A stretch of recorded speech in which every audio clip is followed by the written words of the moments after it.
So we're going to chat here for 10 minutes just to start off the panel. This will be a higher level discussion, not really about the details. To give you a little bit of context, my dad died of cancer when I was 15. And like any good Eastern European, I never discussed it again and never talked about my emotions. Until finally, 10 years later, I decided to try to take it on head on as a New Year's resolution and started my own charity in the middle of the last decade. If you can remember 2005, Twitter is nascent, YouTube is not owned by Google, Facebook is much smaller than MySpace, and Obama is not a word except for probably his parents. And at that time, it was very hard to raise money. We started, my two co-founders and I, in 2006 to discuss these things. And we said, why is it that the internet is democratizing everything? Democratizing videos with YouTube, democratizing auctions, but the ultimate thing, access to capital, is all about knowing the right VC, knowing the right person at the bank, knowing the right person at the government, knowing the right person, the right person, the right person. Why is it with the internet that it's all full of gatekeepers to get access to capital? So we launched Indiegogo, where anybody can raise money for any idea. This is crowdsourcing across the entire industry of crowdsourcing.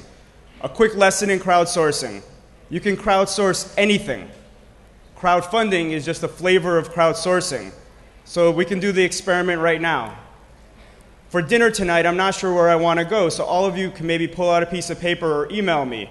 My email is slava@Indiegogo. You can tell me maybe where I should go to dinner tonight. That's me crowdsourcing dinner. Go ahead, you can pull out your phones. My Twitter is @GoGoSlavits, that's easier. And even better is I can crowdsource the funds for dinner. I have a campaign open. Go ahead, pull out your phones. You could each send me 10 shekels. That way I'll be able to pay for dinner tonight. It's really just that simple. Some examples. In the late 1800s in America, the Statue of Liberty was crowdfunded. Most people think that it's free. Well, actually, the statue is free from the French, but the base cost nearly 300,000 US. They were able to get half the money from private investors, and they had a gap for the second half. Joseph Pulitzer, who becomes famous eventually, and at the time is the leader of the New World, which is a newspaper prior to the New York Times, uses his technology at the time, a newspaper, his radius and reach at the time, 100 miles and thousands of people, his frequency at the time, once every 10 days to reach out, and is able to raise the money he needed. The amazing thing is, on average, the contribution was 83 cents. Fast forward 130 years later, and the thing on the right is not quite the Statue of Liberty, but it's the Ubuntu Edge, the largest funded campaign ever in history. $13 million for a new phone in under 45 days. 13 million US dollars from over 100 countries. The technology is the internet. The frequency is as often as you want. The reach is the entire world.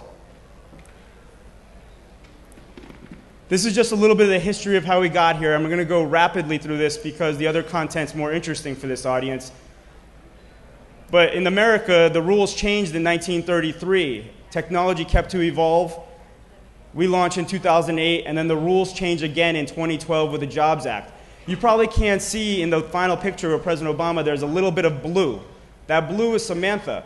Samantha works at Emmy's Organics. She got shut down by the banks in her local New York State area. She had a profitable business that was already selling gluten-free desserts for 3 years. She wanted to expand her business into stores. She wanted to get more employees. She wanted to sell in every state of America. They rejected her. She went on Indiegogo. She raised the money she needed. She now sells in every state. President Obama had her on stage at the signing saying, this is what we need more of. Banks saying no, but Indiegogo saying yes.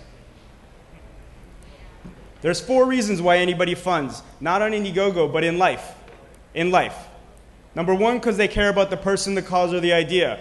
Often this is considered a donation. A donation is a legal tax status code word for the IRS in the US.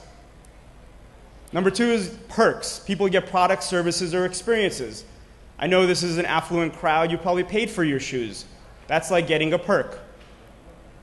Number 3 is to participate, just like the Statue of Liberty. And number 4 is profit. You give $1 and you get $5 back.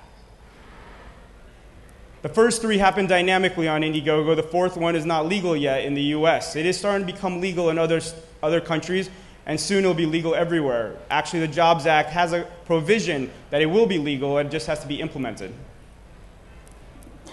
These are the 5 reasons why you should actually be doing crowdfunding in Indiegogo.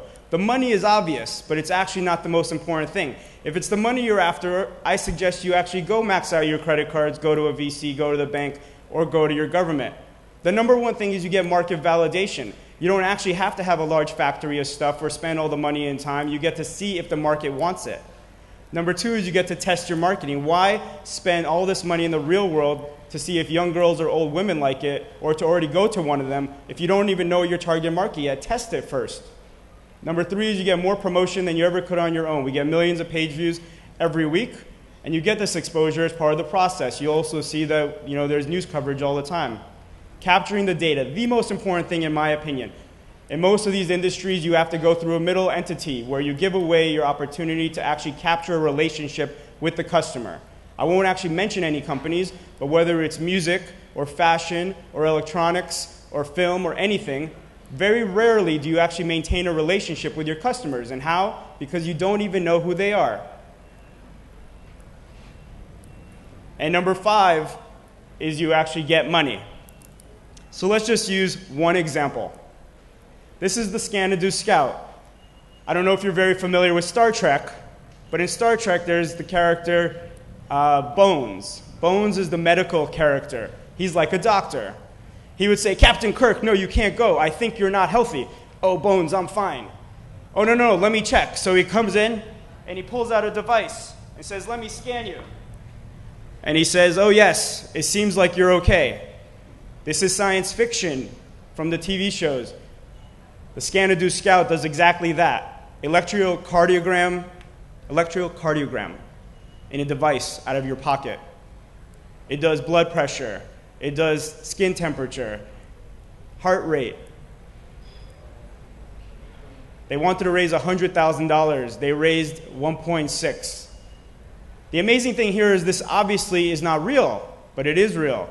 And obviously the FDA would not allow this. But no, the FDA not only is not allowing this, they're using the crowdsourced data and all the names and email addresses to start doing research as to why these people are funding this, what they're looking for, and then looking to approve it using the crowdsourced information. This is just one example of thousands that happen every week on Indiegogo. We distribute money to 70 to 100 countries a week, millions of dollars every week. And it's not even getting started yet. It's just the beginning. Where is this going? And this is my final slide. 2014, in my opinion, will be the year the large corporations start moving into this much more diligently. We've already partnered with Google on a large initiative. We've already partnered with Nokia. We've already partnered with Philips. It's just a matter of time, just like social media was in 2003, before every company will be doing this. Not because it sounds nice or it's cute, but because it's good for business. Equity crowdfunding will become normal in the next several years. Every bank will offer Indiegogo. Credit cards used to not exist 70 years ago. Now every bank offers it. Right now you turn down small businesses if you're a bank because your credit models don't work to allow you to have small businesses to get the money for if you have revenues for less than 2 years. If you lose a small business today, they don't come back tomorrow when they're a big business. So eventually it'll be a product that everybody will offer. You don't verify for my small business loan, but you do for my crowdfunding product that I subsidize for you, and I capture the data and I improve my risk models because I have more information about you. Public-private partnership. You'll be able to use the government will be making decisions about taxes based on actually what the people are saying. Okay, no problem. And the last 2 thoughts. In the 80s, it was all about desktop computing. In the 90s, it was all about online commerce. The 2000s was all about social. And by the end of this decade, it is my opinion, it will go down as the decade of funding. Crowdfunding, equity crowdfunding, the banking of the unbanked, social credit scores. These things will all happen by the end of the decade. And if you want to think of an industry that's gone through this, think of it as the media industry. In America, for example, there used to be 3 channels.